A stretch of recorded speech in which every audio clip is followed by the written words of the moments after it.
In studying astrology, it has crossed my mind that there are three distinct operative modes that we engage in when we dip our toes into the cool waters of this ancient art.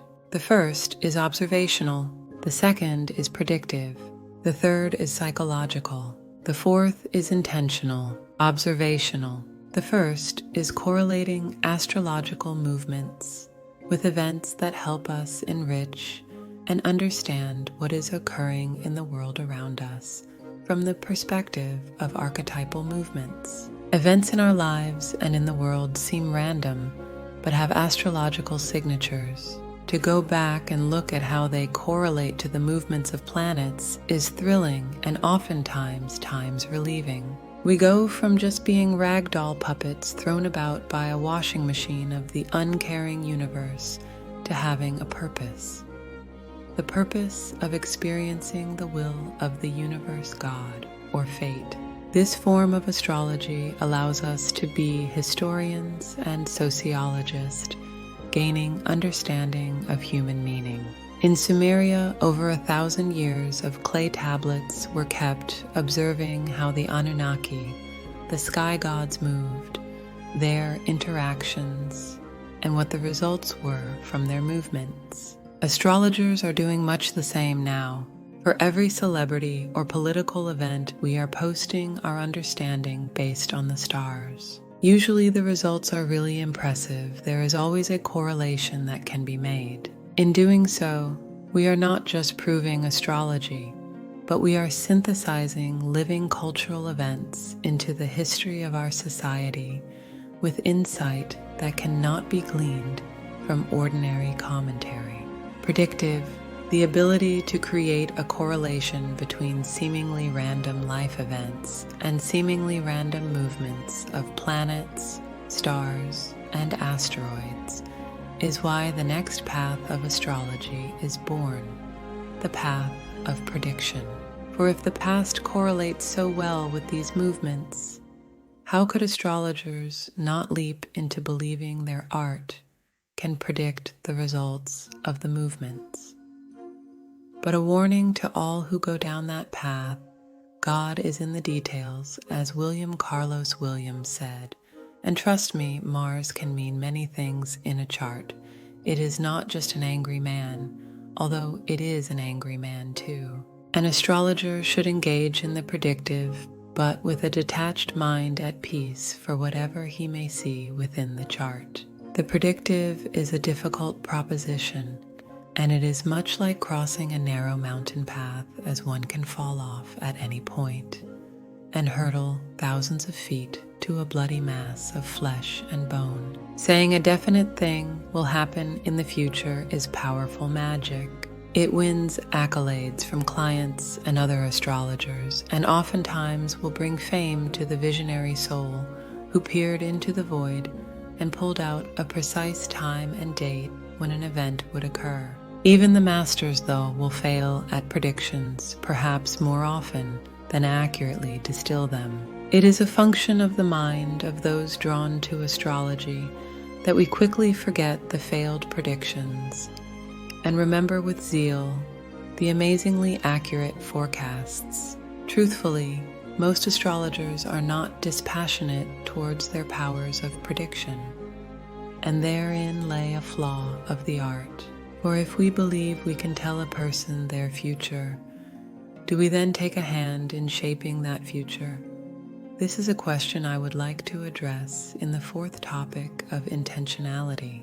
For now, I would like to suggest, do not take what an astrologer says to be a law of fate.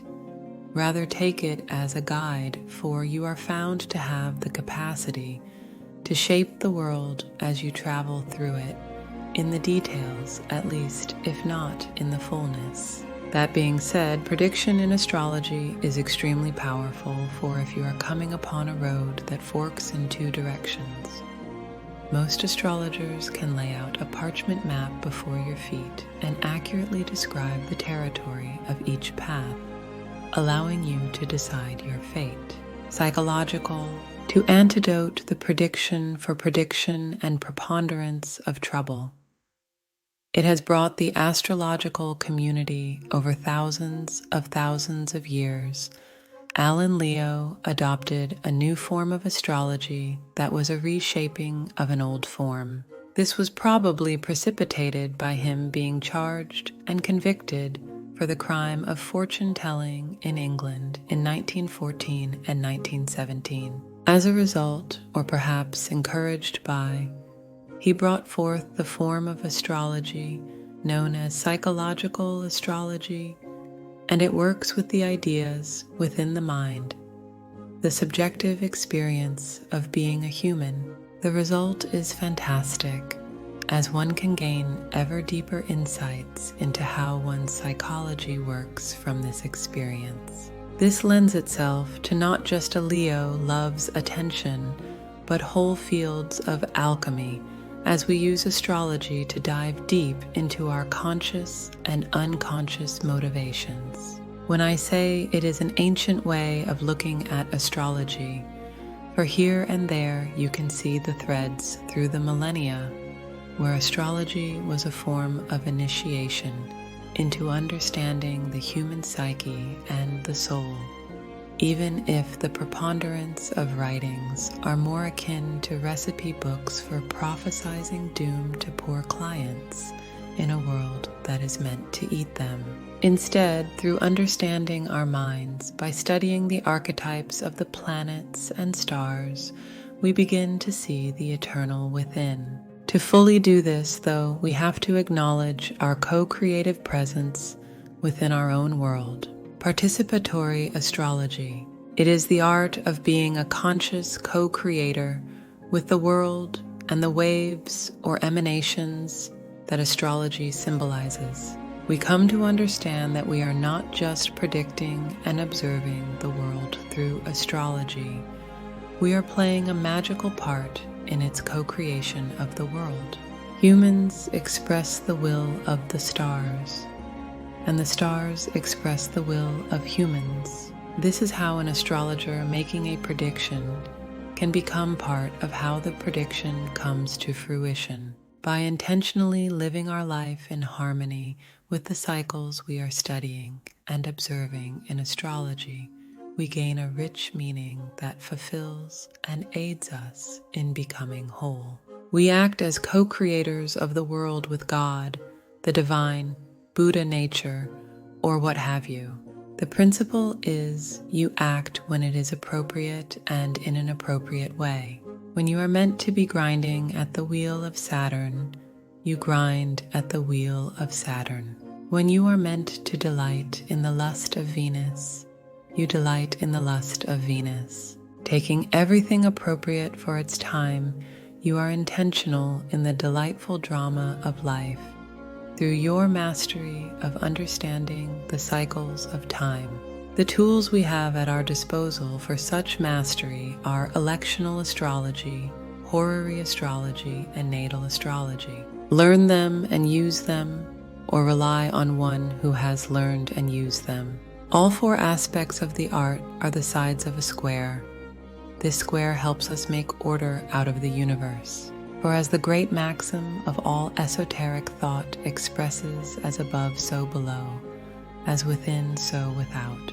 In astrology, do not look at the motions of the planets and stars as an external event, nor look at them as an internal experience. They are the unfolding interdependence of consciousnesses interacting with the world of shapes and forms that arise without it.